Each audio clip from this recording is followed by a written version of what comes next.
Hello friends, basic study YouTube চ্যানেলে তোমাদের সবাইকে স্বাগত। আজ আমরা পড়ব লাইফ সায়েন্সের একটা টপিক, সেটা হচ্ছে যৌনক্রম।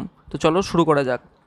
দেখো, জীবের জীবনচক্রে হ্যাপ্লয়েড লিঙ্গধর যৌন এবং ডিপ্লয়েড যৌনুর চক্রাকার যে আবর্তন তাকেই বলছে যৌনক্রম।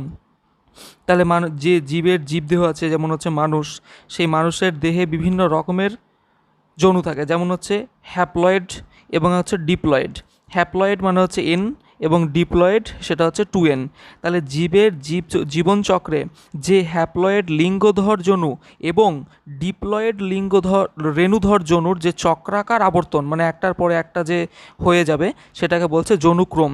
দেখো, এখানটাতে 2n একটা যদি থাকে 2n, এবং এখানটাতে যদি একটা 2n থাকে, তাহলে এখান থেকে একটা n আসবে এবং এখান থেকে একটা n আসবে, এই দুটো মিলে আবার 2n তৈরি হবে। সেই 2nটার সাথে আবার অন্য 2n-এর বিক্রিয়া হবে মানে এই দুটোর সাথে পরস্পর নিষেক ঘটবে এবং পরে মিলিত হয়ে নতুন আবার উৎপন্ন হবে। তাহলে এই যে চক্রাকারে যে আবর্তন হচ্ছে, একেই বলছে যৌনক্রম। উদ্ভিদের ক্ষেত্রে যৌনক্রম স্পষ্টভাবে বোঝা যায়। উদাহরণস্বরূপ যেমন এখানে ফার্নের যৌনক্রমের সংক্ষিপ্ত ব্যাখ্যা করা হলো। দেখো, ফার্নের যৌনক্রম 1 নাম্বার হচ্ছে, ফার্ন জাতীয় উদ্ভিদের ক্ষেত্রে যৌনক্রম স্পষ্টভাবে বোঝা যায়। যৌনক্রমের ডিপ্লয়েড মানে হচ্ছে 2n রেণুধর যৌন এবং হ্যাপ্লয়েড মানে হচ্ছে n লিঙ্গধর যৌন চক্রাকারে আবর্তিত হয়। 2 নম্বর কি বলছেন, যে উদ্ভিদটি রেণু ধারণ করে তাকে রেণুধর উদ্ভিদ বা স্পোরোফাইট বলে। তাহলে স্পোরোফাইট কাকে বলে? যে উদ্ভিদটা রেণু ধারণ করে তাকে বলছে রেণুধর উদ্ভিদ। রেণুধর মানে হচ্ছে রেণু ধারণ করে আছে, সেই জন্য সেই উদ্ভিদকে বলছে রেণুধর উদ্ভিদ বা স্পোরোফাইট। উদ্ভিদের এই দশাটিকে রেণুধর যৌন বলে। তাহলে এই যে দশা, রেণু ধারণ করার যে দশা, সেই দশাটিকে বলছে রেণুধর যৌন। তারপরে দেখো বলছে, মিওসিস পদ্ধতিতে রেণুধর যৌনুর মাতৃকোষ থেকে হ্যাপ্লয়েড রেণু এন উৎপন্ন হয় এবং রেণুস্থলী বা স্পোরঞ্জিয়ামে সঞ্চিত থাকে। তাহলে দেখো কি বলছে, মিওসিস পদ্ধতিতে রেণুধর যৌনুর রেণু মাতৃকোষ থেকে হ্যাপ্লয়েড রেণু বা এন উৎপন্ন হয় এবং রেণুস্থলী বা স্পোরাঞ্জিয়াম এ সঞ্চিত থাকে। তারপরে বলছে, রেণু অঙ্কুরিত হয়ে লিঙ্গধর উদ্ভিদ বা গ্যামেটোফাইট সৃষ্টি করে। তাহলে যে রেণুটা থাকছে সেটা অঙ্কুরিত হচ্ছে এবং কি উৎপন্ন করছে? গ্যামেটোফাইট। ফার্নের এই লিঙ্গধর দশাটিকে বলছে প্রোথ্যালাস। তাহলে ফার্নের যেই লিঙ্গ ধারণ করে আছে, এই যে দশা, সেই দশাটাকে বলছে প্রোথ্যালাস। লিঙ্গধর উদ্ভিদের অ্যানথেরিডিয়ামে উৎপন্ন শুক্রাণু বা এন আর্কিগোনিয়ামে উৎপন্ন ডিম্বাণু বা এনকে নিষিক্ত করে জাইগোট সৃষ্টি করে। তাহলে এন, শুক্রাণুর হচ্ছে এন এবং ডিম্বাণুর হচ্ছে এন, এরা পরস্পর নিষেক হচ্ছে এবং কি উৎপন্ন করছে? জাইগোট মানে হচ্ছে 2n। নিষেক হওয়ার পরে যে কোষটা উৎপন্ন হয় সেই কোষটাকে বলছে জাইগোট কোষ। এবার দেখো এই পাশের ছবিতে স্পোরঞ্জিয়ামের রেণু উৎপাদন। প্রথম হচ্ছে রেণু মাতৃকোষ। সেই রেণু মাতৃকোষ কী থাকছে? সেই রেণু মাতৃকোষে 2n সংখ্যক রেণু থাকছে, সেখান থেকে n সংখ্যক রেণু আসছে। এবার লিঙ্গধর উদ্ভিদ, সেই লিঙ্গধর উদ্ভিদেও n সংখ্যক অণু থাকছে, সেখান থেকে শুক্রাণু থেকে n আসছে এবং ডিম্বাণু থেকে n আসছে এবং তারা পরস্পর কিন্তু মিলিত হচ্ছে, n প্লাস n পরস্পর মিলিত হচ্ছে এবং 2n উৎপন্ন করছে। এই যে 2n উৎপন্ন করছে, এই পদ্ধতিটাকে বলছে নিষেক এবং মিওসিস কোষ বিভাজন পদ্ধতিতে এদের নিষেকটা ঘটছে এবং 2n যেটা উৎপন্ন করছে সেটাকে বলছে জাইগোট। এই জাইগোট থেকে আবার নতুন রেণুধর উদ্ভিদ উৎপন্ন করছে সেই 2n, এবং এটা নতুন রেণুধর যে উদ্ভিদটা উৎপন্ন করছে সেটা পরবর্তীকালে পরিণত রেণুধর উদ্ভিদ, এবং সেখান থেকে স্পোরোফিল উৎপন্ন করছে এবং তারপরে রেণুস্থলী থেকে পুনরায় রেণু উৎপন্ন হচ্ছে। এই যে একটা সাইকেল, এই সাইকেলটা কন্টিনিউ চলেই যাচ্ছে, এই জন্য এটাকে বলছে যৌনক্রম। তারপরে জাইগোট থেকে পুনরায় রেণুধর উদ্ভিদ তৈরি হয়। তাহলে যে জাইগোটটা প্রথমে তৈরি হলো, মানে এন এবং শুক্রাণুর এন এবং ডিম্বাণুর এন পরস্পর মিলিত হলো এবং জাইগোট উৎপন্ন করলো। এই জাইগোটটা থেকে কি হচ্ছে? পরবর্তীকালে রেণুধর উদ্ভিদ উৎপন্ন করছেন এবং যৌনক্রমটি চলতে থাকে। ফার্নের জীবনচক্রে হ্যাপ্লয়েড এবং ডিপ্লয়েড যৌন প্রায় সমান, গুরুত্বপূর্ণ বলে একে ডিপ্লোবায়োন্টিক যৌনক্রম বলছে। তাহলে এই যৌনক্রমকে কি বলছে? ডিপ্লোবায়োন্টিক যৌনক্রম। যৌনক্রমের প্রকারভেদ, কোনো জীবের জীবনচক্রে হ্যাপ্লয়েড দশা বা এন এবং ডিপ্লয়েড দশা বা 2n পর্যায়ক্রমিক আবর্তনের ওপর নির্ভর করে যৌনক্রম প্রধানত 3 ভাগে ভাগ করা হয়। কি কি? একটা হচ্ছে হ্যাপ্লোবায়োন্টিক যৌনক্রম। এই যৌনক্রমে হ্যাপ্লয়েড অথবা ডিপ্লয়েড দশার যে কোনো একটি দশা গুরুত্বপূর্ণ এবং দীর্ঘস্থায়ী। 2 নম্বর কি? 2 নম্বর হচ্ছে ডিপ্লোবায়োন্টিক যৌনক্রম। এই যৌনক্রমে হ্যাপ্লয়েড এবং ডিপ্লয়েড উভয় দশাই সমান গুরুত্বপূর্ণ। আর একটা হচ্ছে ট্রাইজেফিক যৌনক্রম, মানে যৌনক্রমে 2টি ডিপ্লয়েড এবং 1টি হ্যাপ্লয়েড দশার আবর্তন দেখা যায়। তাহলে যৌনক্রমকে 3 ভাগে ভাগ করা হয়। একটা হচ্ছে হ্যাপ্লোবায়োন্টিক যৌনক্রম, একটা ডিপ্লোবায়োন্টিক যৌনক্রম, আর একটা হচ্ছে ট্রাইফেজিক যৌনক্রম। হ্যাপ্লোবায়োন্টিক যৌনক্রমে হ্যাপ্লয়েড অথবা ডিপ্লয়েড দশার যে কোনো একটা গুরুত্বপূর্ণ এবং দীর্ঘস্থায়ী, সেজন্য এটাকে বলছে হ্যাপ্লোবায়োন্টিক। ডিপ্লোবায়োন্টিক যৌনক্রমে হ্যাপ্লয়েড এবং ডিপ্লয়েড উভয় দশাই সমান গুরুত্বপূর্ণ, এই জন্য একে বলছে ডিপ্লোবায়োন্টিক। এবং ট্রাইফেজিক, এটা এই যৌনক্রমে ডিপ্লয়েড এবং হ্যাপ্লয়েড যে কোনো দশার আবর্তন দেখতে পাওয়া যায়। তারপরে দেখো সপুষ্পক উদ্ভিদের যৌন জনন। সপুষ্পক উদ্ভিদ, যে সপুষ্পক মানে হচ্ছে যে সমস্ত উদ্ভিদে ফুল হয় সেই সমস্ত উদ্ভিদগুলোকে বলছে সপুষ্পক। পুষ্প মানে হচ্ছে ফুল, এবং সপুষ্পক মানে যে উদ্ভিদ পুষ্প ধারণ করতে পারে তাকে বলছে সপুষ্পক উদ্ভিদ। সাধারণত উন্নত উদ্ভিদের ক্ষেত্রে যৌন জনন ফুলের দ্বারা ঘটে, তাই ফুলকে উদ্ভিদের জননাঙ্গ বলে। তাহলে উদ্ভিদের জননাঙ্গ কাকে বলে? সপুষ্পক উদ্ভিদের ক্ষেত্রে ফুলকে। উদ্ভিদের সীমিত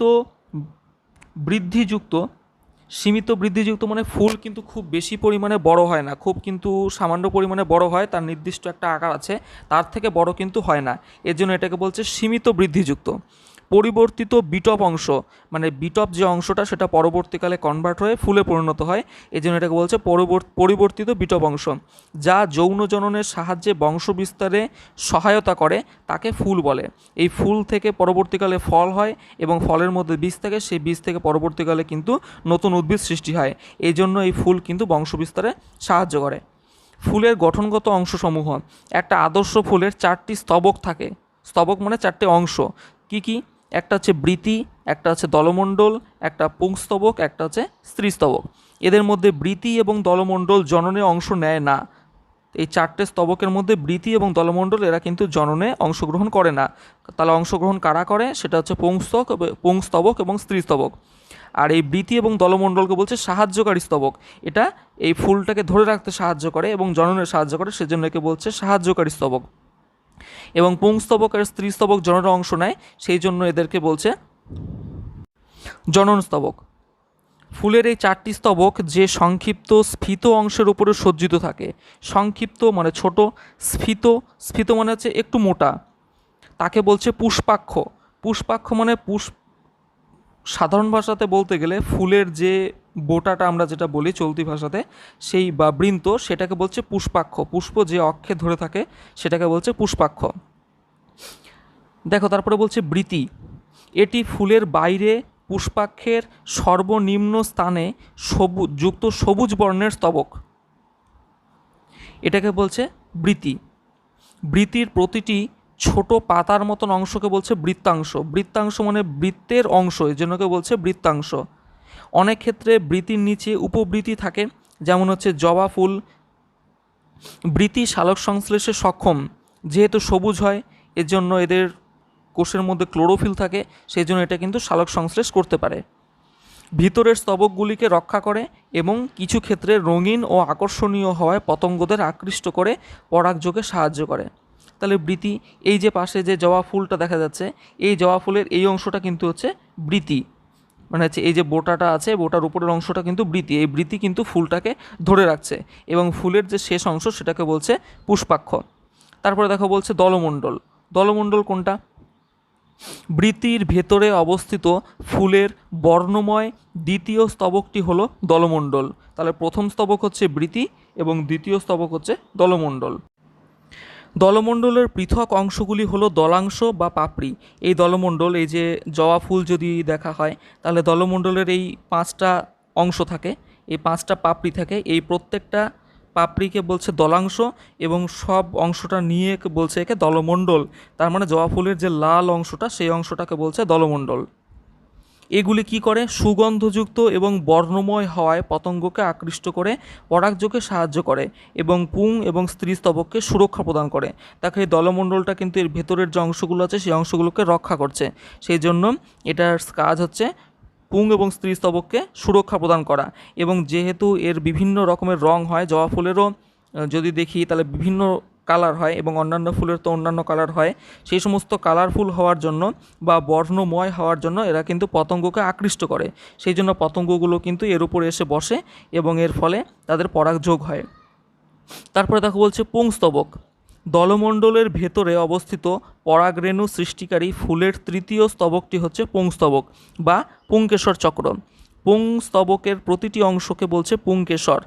প্রতিটি পুংকেশরের দুটি অংশ বর্তমান, নিচের দিকে দণ্ডের মতো অংশকে পুংদণ্ড এবং পুংদণ্ডের মাথায় অবস্থিত থলির মতন অংশকে বলছে পরাগধানী। তাহলে দেখো এই যে হলুদ রঙের অংশটা, একটা জবা ফুলের এই যে হলুদ রঙের অংশটা, এটাকে বলছে পুংস্তবক। এই পুংস্তবকের ভিতরে পরাগরেণু থাকে এবং এটা হচ্ছে তৃতীয় স্তবক। সবথেকে বাইরের স্তবক হচ্ছে বৃতি, তারপরে হচ্ছে দলমণ্ডল এবং তারপরে হচ্ছে পুংস্তবক। এই পুংস্তবকের মাথার ওপর যে একটা থলির মতন অংশ থাকে সেটাকে কি বলছে? পরাগধানী। পরাগধানী এই জন্যই বলছে এইখানটাতে পরাগটা থাকছে, সেজন্য এটাকে বলছে পরাগধানী। এবং এখানটাতে যে দণ্ডাকার অংশটা আছে, যে লম্বা যে দণ্ডাকার অংশটা, সেটাকে বলছে পুংদণ্ড। এবার দেখো প্রতিটি পরাগধানীর মধ্যে সূক্ষ্ম গুঁড়োর মতো হলুদাভ বর্ণের অসংখ্য পরিণত পরাগরেণু উৎপন্ন হয়। তাহলে কি বলছে? প্রত্যেকটা পরাগধানীর মধ্যে সূক্ষ্ম গুঁড়োর মতন, মানে একদম ছোট ছোট ছোট ছোট গুঁড়োর মতন হলুদাভ, মানে একটু হালকা হলুদ রঙের অসংখ্য পরিণত পরাগরেণু থাকে। দেখো তাহলে এটা যদি একটা জবা ফুল হয়, ডান দিকের এই ছবিটা দেখো, এটা যদি একটা জবা ফুল হয় তাহলে সব থেকে নিচে যে অংশটা থাকে এই অংশটা কতগুলো ভাগে ভাগ করা থাকে, এই টোটালটাকে বলছে বৃতি। এবং বৃতির ভিতরে যাওয়ার এই এক একটা অংশ ভাগ করা আছে, এগুলোকে বলছে বৃত্তাংশ। এই বৃত্তাংশ বা বৃতি এর নিচের দিকে যে আবার এরকম এরকম অংশগুলো আছে ভাগ করা, সেই অংশকে বলছে উপবৃতি। এবং এই যে দণ্ডাকার একটা অংশ যেটাকে পুষ্পে বা ফুলের বোটা বলা হয়, সেটাকে বলছে পুষ্পবৃন্ত। তাহলে এটা হচ্ছে সব থেকে প্রথম স্তর। তারপরে স্তর দেখো বলছে দলমণ্ডল। এই দলমণ্ডলকে আবার 5টা বা 4টে যে কিছু বিভিন্ন ফুলের বিভিন্ন অংশে ভাগ থাকে এবং এই অংশটা কিন্তু কালারফুল হয় বা বিভিন্ন রঙের হয়, এই অংশটাকে বলছে দলমণ্ডল। এই দলমণ্ডলের আবার এক একটা অংশ যেটা আছে সেটাকে বলছে দলাংশ বা পাপড়ি। এটা হচ্ছে ফুলের দ্বিতীয় অংশ। তৃতীয় অংশ দেখো, তৃতীয় অংশকে বলছে পুংকেশর, পুংস্তবক।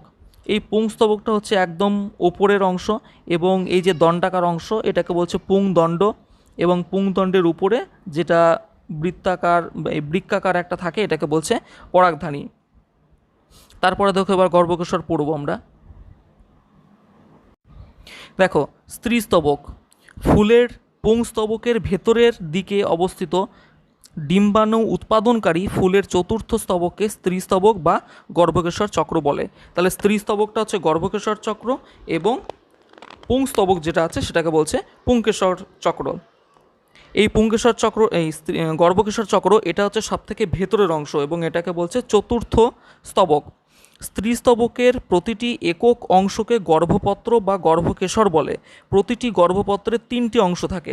এই যে গর্ভপত্রগুলো হয় সেই গর্ভপত্রের 3টে অংশ। স্ত্রীস্তবকের নিচের দিকে যে স্ফীত অংশ, স্ফীত মানে হচ্ছে একটু মোটা, সেই অংশটাকে বলছে ডিম্বাশয় বা গর্ভাশয়। এই ডিম্বাশয় যেটা আছে এই ডিম্বাশয়ের মধ্যে কিন্তু প্রচুর পরিমাণে ডিম্বাণু থাকে। এর ভেতরে এক বা একাধিক ডিম্বক থাকে। এ দেখো প্রত্যেক ডিম্বকের মধ্যে ডিম্বাণু থাকে। তাহলে ডিম্বাশয়ের মধ্যে একাধিক ডিম্বক থাকছে এবং সেই ডিম্বকের মধ্যে কিন্তু প্রচুর পরিমাণে ডিম্বাণু থাকছে। ডিম্বাশয়ের ওপরে সরু দণ্ডাকার অংশকে গর্ভদণ্ড বলে। গর্ভদণ্ডের মাথায় সামান্য স্ফীত মানে একটু মোটা যে অংশটা সেটাকে বলছে গর্ভমুণ্ড। গর্ভমুণ্ডের মাথাটি রোমশ বা আঠালো হয় যাতে পরাগরেণু সহজেই আটকে যেতে পারে। তাহলে এটা যদি একটা স্ত্রীস্তবক হয়, সেই স্ত্রীস্তবকের উপরে কি থাকছে? ওপরে থাকছে হচ্ছে গর্ভমুণ্ড। গর্ভমুণ্ড কেমন হয়? গর্ভমুণ্ড একটু আঠালো এবং রোমশ, মানে একটু রোম রোম টাইপের থাকে। এটা আঠালো হওয়ার কারণ হচ্ছে যাতে সহজেই এখানটাতে কিন্তু কি হয়, ওই যে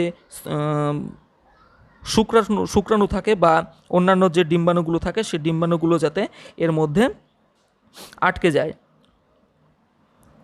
পরাগরেণু যাতে আটকে যায়, এবং পরাগরেণু যখনই আটকে যাবে তখন ডিম্বাণুর সাথে শুক্রাণুর মিলন হবে এবং নিষেক ঘটবে। তাহলে এটাকে বলছে গর্ভমুণ্ড। গর্ভমুণ্ডের নিচেই এই দণ্ডাকার যে অংশটা সেটাকে বলছে গর্ভদণ্ড। যেহেতু এটা একটা দণ্ডাকার অংশ, সেজন্য এটাকে বলছে গর্ভদণ্ড। এবং গর্ভদণ্ডের নিচে একটু মোটা যে অংশটা থাকে সেটাকে বলছে গর্ভাশয় বা ডিম্বাশয়। এই ডিম্বাশয়ের মধ্যে থাকে ডিম্বক এবং সেই ডিম্বকের মধ্যে থাকছে ডিম্বাণু। তাহলে আজ আমরা ফুলের বিভিন্ন যে অংশগুলো আছে সেই অংশগুলো সম্পর্কে পড়লাম, এবং ফুলের 4টে যে অংশ আছে সেগুলো পড়লাম, স্ত্রীস্তবক এবং পুংস্তবক সম্পর্কে পড়লাম। এর পরবর্তী দিন আমরা পড়ব পরাগযোগ সম্পর্কে। তোমাদের যদি এখানে বুঝতে কোনো রকম কোনো অসুবিধা হয় তাহলে তোমরা অবশ্যই কমেন্ট করে জানাবে। আজকের মতন এখানেই থাক। জয় হিন্দ।